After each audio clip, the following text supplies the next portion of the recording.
Welcome to this daily digital micro webinar. My name is Victoria O'Keefe, and I'm just going to share my screen. This micro webinar will help you discover Word's impressive built-in design tools. I'm just going to go through templates. So in all the Microsoft packages, there are templates and they're available. And they're basically pre-designed documents that you or someone else, so Microsoft have created a lot of them, can create to use as a pattern for a project. An advantage of using templates is that they provide design consistency, so documents look professional. I'll also be going through themes. So they also provide a consistent and professional look for your documents. A theme is a set of formatting choices that can be applied to an entire document and can include colours, fonts, and various effects. And then I'll also go through watermarks. You might have seen these before. So a watermark is a faded background image, or it could even be text on a document, and they can say confidential, do not print or draft. And then we'll also take a look at drop caps. So a drop cap is a large letter at the start of a paragraph. Again, you've probably seen these in books, so the first letter looks really big. And then finally at the end, we'll take a quick look at page borders. So I'm just going to open up Microsoft Word.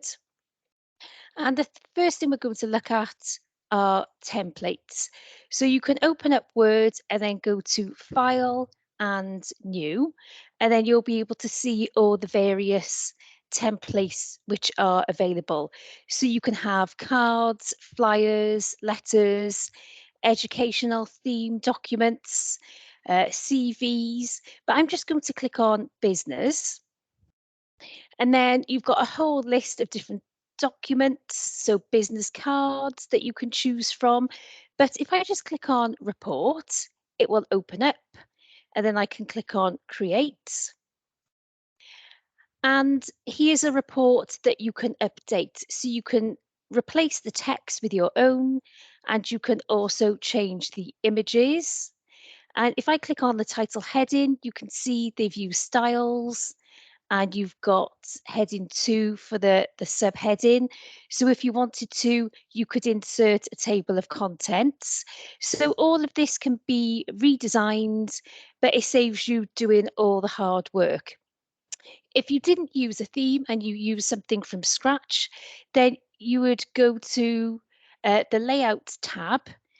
And if I just zoom in with this page setup area, you can see that you can change the margins, so have narrow margins or wide margins, change the orientation, so it could be landscape or portrait, change the size and even add columns.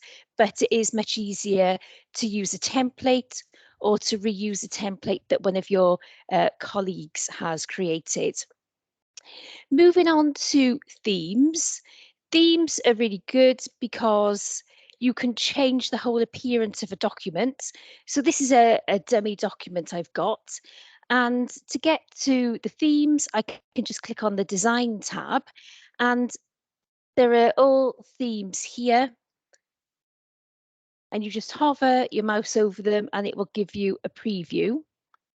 And then you could even go up to the formatting at the top and click on the drop down just to see more themes.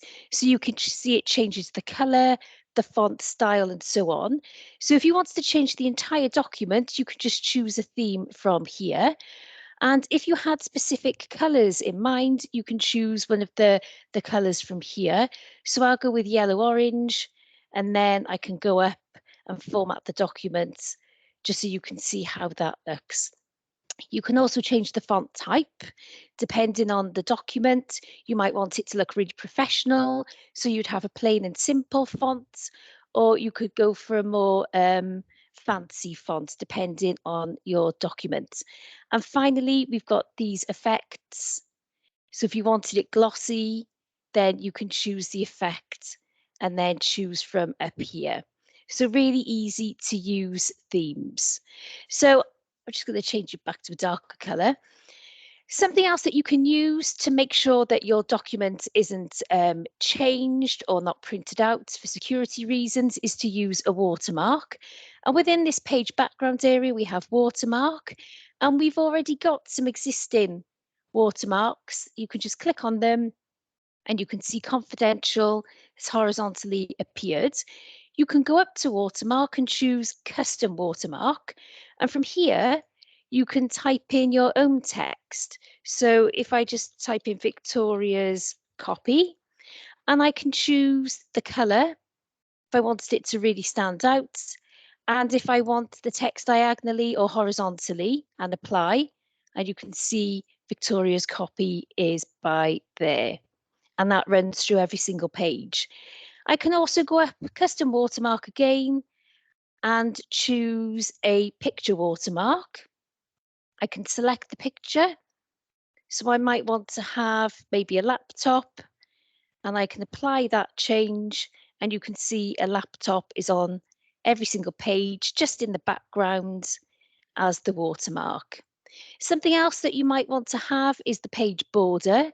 So when we click on page border, we're taken to the page borders tab, and you can choose box, shadow, choose the style, and even choose a bright color. You can change the width and apply it to the whole document or certain areas.